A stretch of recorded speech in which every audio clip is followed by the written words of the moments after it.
Forward to the cloud. Hello, my name is Sean Sullivan, and I will be your host for the June 29th, 2022 SIG CLI bi-weekly meeting. And why don't we immediately get into some announcements. Today, it looks like we will be looking at a couple of the SIG CLI PRs. All of the announcements have to do with the 125 release.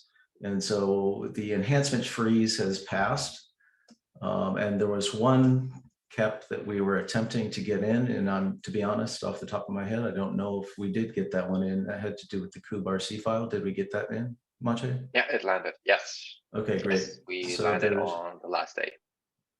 Great. Thank you very much for everybody who participated and made that happen. That is the KEP on the kuberc file. And let's keep in mind that our next dates for 125, they're a little bit in the future, but there's going to be some vacations going on, I'm sure. So we've got the code freeze coming up on Tuesday, August 2nd. And the release is scheduled for about 3 weeks after that on Tuesday, August 23rd for 125. Let's keep that in mind. Okay, so in addition, moving on to our next section. Oh, let me ask, is there anyone else who has any announcements that they would like to share with the SIG CLI? Okay, so our next section is to introduce those who are new or who haven't been here for a while so that we can all keep up to date with our colleagues. And so is there anyone, I'm looking at the participants list and it looks pretty familiar. Is there anyone else or anyone who would like to introduce themselves today?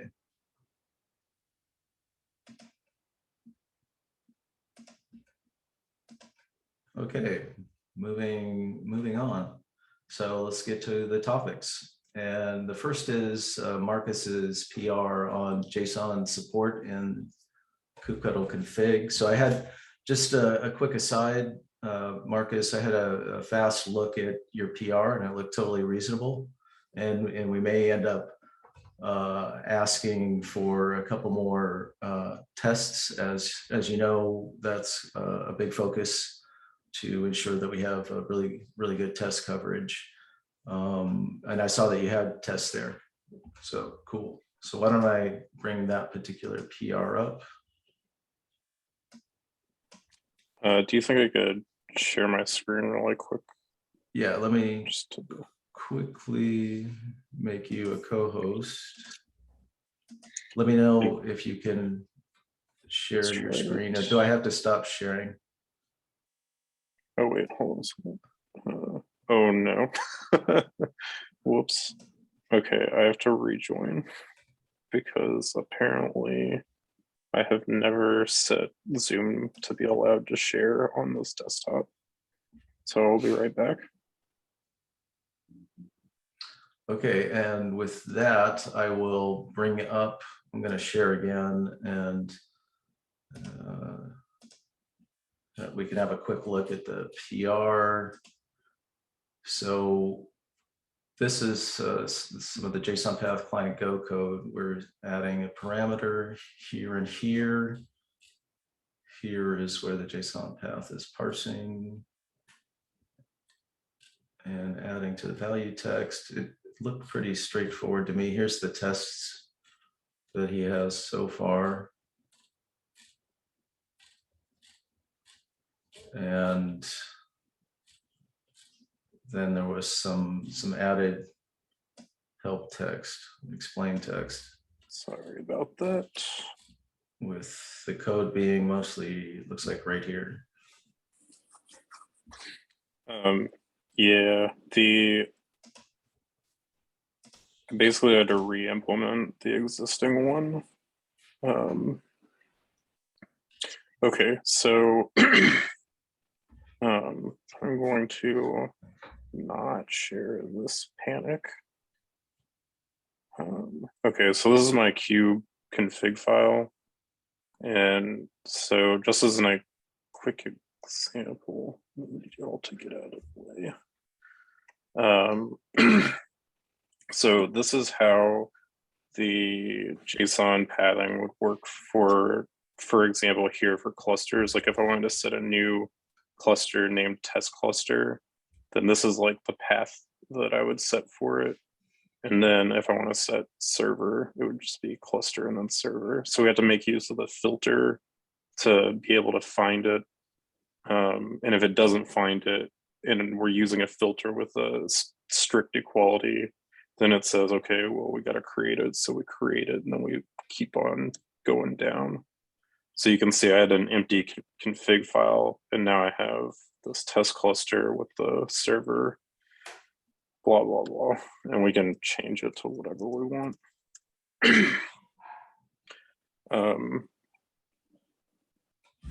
The main thing, though, is that we can set auth providers, because that's something that was not supported by the regular set command right now. So user.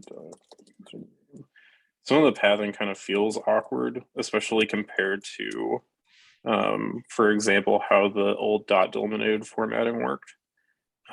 This, it kind of feels weirdly verbose because we get to do, but we have to go through the whole thing like an actual JSON path. So we're like users and then looking it up by name, and then we get the object that we want to go into. And so then we have to go into user and then username. Whereas before it was just like users dot test dash user dot username, because it just skipped all of that extra stuff. But then also,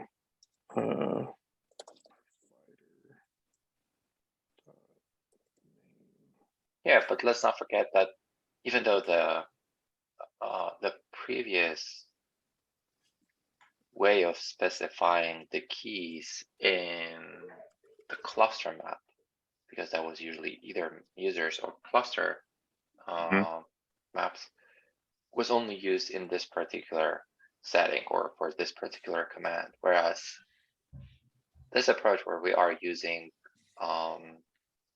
let's call it native Kubernetes JSON path, is something that people are already familiar with when they are trying to, for example, get pods. And as an output, they will use the JSON path. So that's the benefit, that we are just reusing the same mechanism across everything instead of learning them. I'm fully aware that initially it might look like a limitation, but at the end of the day, it's just consistency across all the kubectl commands. Yeah. Yeah, this is also way more powerful than it was, so very cool. Yeah.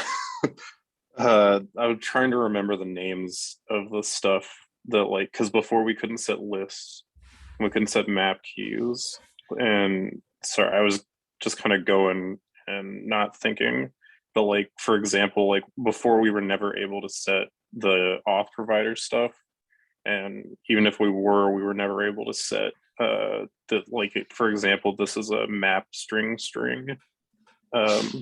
value, or sorry, config is map string, and then refresh token is a key within that map, and that would have not been able to be set. I'm afraid of opening anything. Does this do validation, Marcus? Kind of. So like, for example, if I put in exec and then fake key and then try to give it a value, it'll complain. It should complain. Let's see. Yeah, unable to parse path at fake key. It does, and I think that one of the things that it doesn't do that I should make it do is it doesn't really, I don't think it validates Boolean stuff properly. It doesn't validate,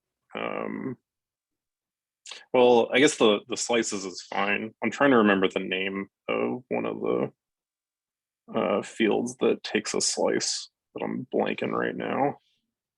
Hold on, let me find it.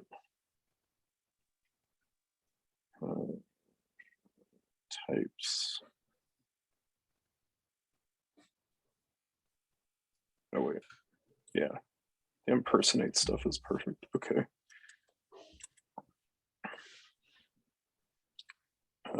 User dot as groups. Okay, and then lists will take comma separated lists and split them up for you. So like test1, test2, test3, and I'll create that group for you. And then you have, the full power of JSON pathing to be able to mess with them if you want, right? So like if I wanted to, get into this array and be like, I want to make the first entry in that, whatever, test4, then it'll go in and update it for you. And we also say we wanted a second user. Oops. So now we have 2 users that have as groups, and say we wanted to set all of our usernames to the same thing. Well, whatever, yeah. So not only will it set both of them, it'll also create it if it doesn't have it over here. So that's pretty cool. And that works with all the filters too. So selectors and. So I wasn't exactly sure how far to go with what I supported. I don't know how, it should work for all of the filters as long as the filters make sense. The only thing that's like really important, or the only thing that I wrote anything specific around was the double equals. So like if the filter node has a double equals, then it will create what you're looking for you during the process of walking the node list. Nice. So the reason I ask about that is I know that GKE is changing their auth binary, and I think AWS is also changing their auth binary. So we'll have an easy way for users to patch in the new client command stuff for that. That's great. Yeah. And the additional go question that I had, because we are basically changing how this works. If you use the old dotted notation, will that give you a warning that, oh, this is the old way and we're getting away from it? Yeah. I did not include anything like that, no. It would be good to say that this approach is deprecated, and that we will be slowly getting rid of it, because if we don't, we won't be able to remove it. If we start the deprecation in 125, then per the usual deprecation policies, we will be able to remove it in 128 if I'm counting correctly, because that's a year or 3 releases. Okay, yeah, I can add, I'm gonna make a note. Yeah, well, so it would be good do to say that using the dotted notation is deprecated, and you should be using the JSON path instead, but leave the behavior as is. Yeah. Oh, it should work, that's it another should just thing. complain. I didn't implement, I originally had implemented a flag to indicate that you wanted to use JSON pathing, but decided later to just like check the first character of the string that's provided, and that seemed like it was good enough. I don't know if anybody has opinions on that. No, if you were able to distinguish between one another easily, and just like you said, it's sufficient to check just the first character. If it's a curly braces, then it's a JSON path. That's sufficient in my opinion. Okay.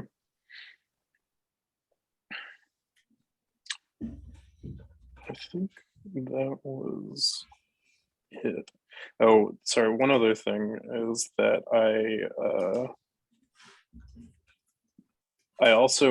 pulled in the kind of like plus minus list editing logic that I had from the original PR that I made that just extended the dot delimited stuff. So if users wanted to like remove just a list item without having to look it up like that, I don't know if anybody cares to keep that functionality. I think for labels, we prepend a minus, right? If you want to subtract the label. Yeah, that's something that I started wondering whether we prepend, and I think we do. Okay. Actually, let's have a quick look. Nope, we do after. Oh, I'm okay. just looking So- at the kubectl label help, and the last example is kubectl label pods foo bar dash after the bar, which basically means remove. And I think annotate should have something similar. Yep, so it's good. Yeah, that's a reasonable approach.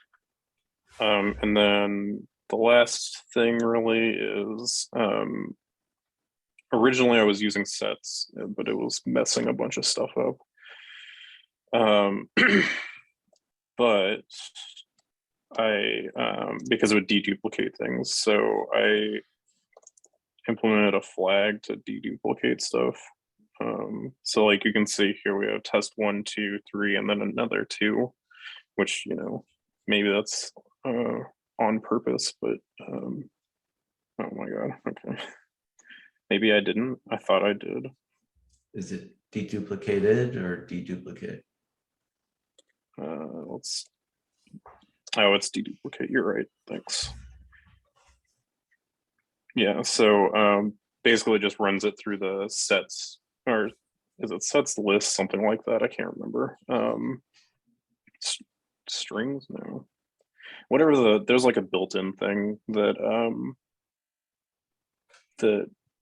that we have, and it just like adds it into there, so it both alphabetizes and deduplicates the list basically. Yeah, we have sets for that. Yep. So that's what I did. There's one other thing, but that's not really important to share. But yeah, I just wanted to show that off, and if anybody could, there was a lot of stuff.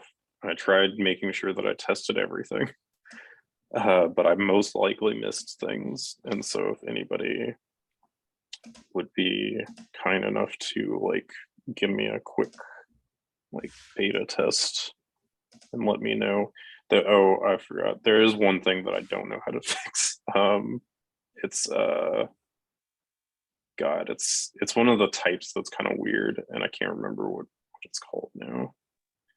The exec interactive mode. I don't know how it won't. I can't figure out how to set that. But I don't know how important that is to everybody.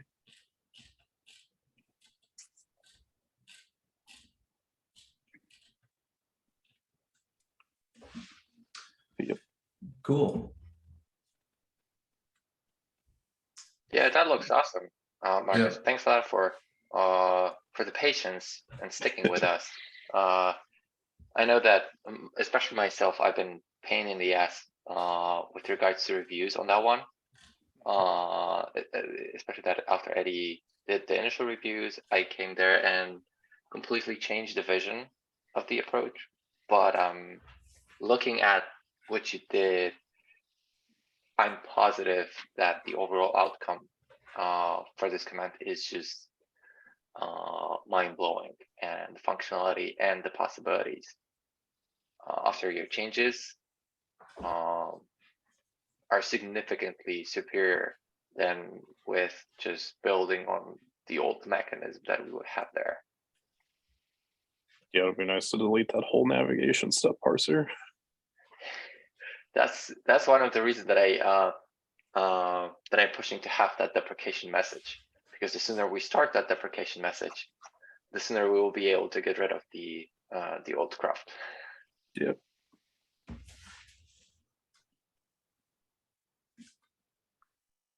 Well, I wish that it was bye reflection dragons. Yeah, but let's call it bye reflection dragons from SIG CLI's code. It'll be more in a contain client go code only. Yeah. Yeah.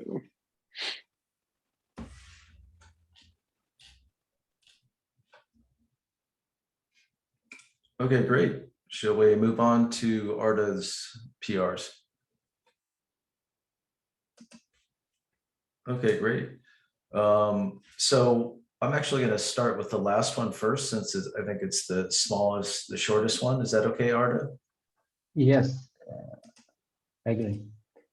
So I think this is only this particular small change that fixes two flags which are incompatible. Is that correct? Yes, exactly. This is happening in replace comment, and I just added this validation to fix the issue. Cool. So we'll probably ask for a test if that's appropriate, but that actually seems pretty straightforward to me. Anybody else have anything to add? By the way, I triage it and open a bug because I thought that driver and force flags simultaneously has no meaning. Okay. If there is any objections, we can even close that PR. Okay. But the bug will be fixed as soon as the PR merges, so I wouldn't worry about that one.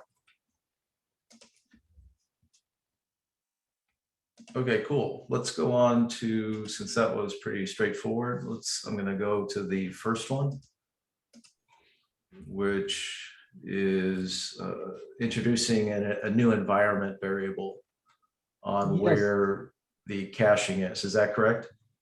Yes, this was an issue we triaged 2 or 3 months ago, and someone tried to configure default caching directory, and thanks to that PR, we will introduce a new environment variable. Users will be able to change caching directory via environment variable, because otherwise they have to pass flags in each command request. Okay, and it looks like Brian's already given you some feedback. Yes, thanks, Brian. He spent some time. We couldn't hear you, by the way. You're on mute. Brian, you're on mute.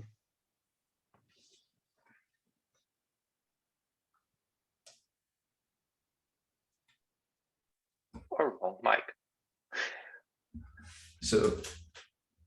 So I think, yeah, as Arda said, we've already triaged this and accepted it. So appreciate you taking the initiative to address this one, and it's looking pretty reasonable to me.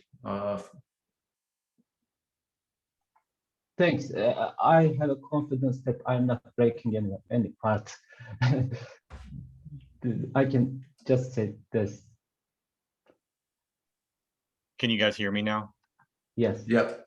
Okay, great. Sorry about that. Audio strikes again. So yeah, I reviewed. I think I probably owed Arda a review on this again. I think it's probably good.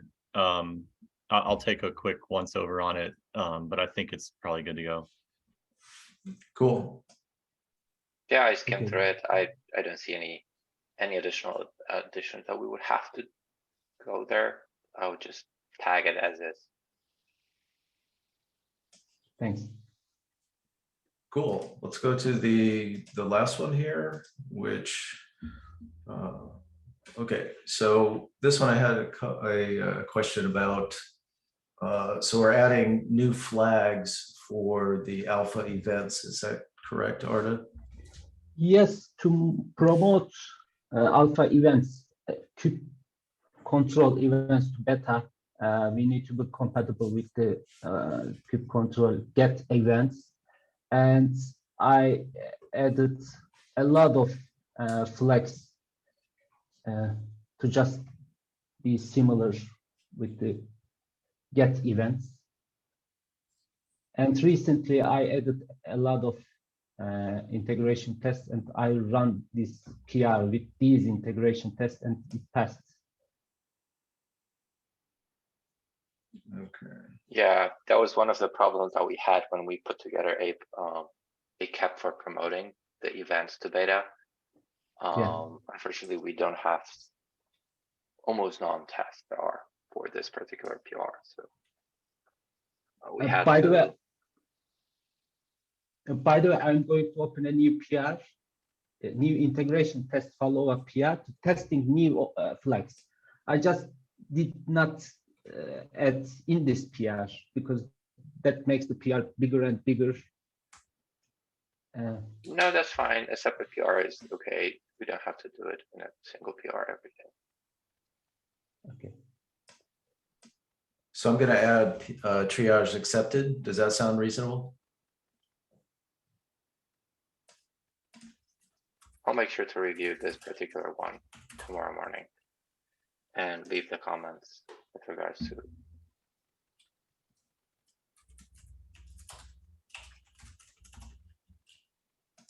Thanks.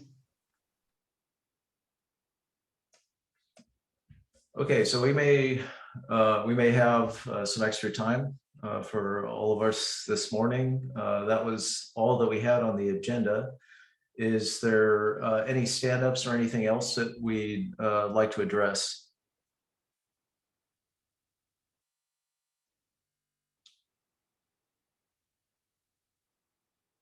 Okay, so we had a group kind of pair programming or pair reviewing session today, which is pretty cool. That's a good way to make sure that your PR gets attention, bring it up in the meeting. So we appreciate everybody showing up today. And I'm going to close the meeting and hope that everybody has a good day. Okay. Thank you all. Yep, thanks everybody.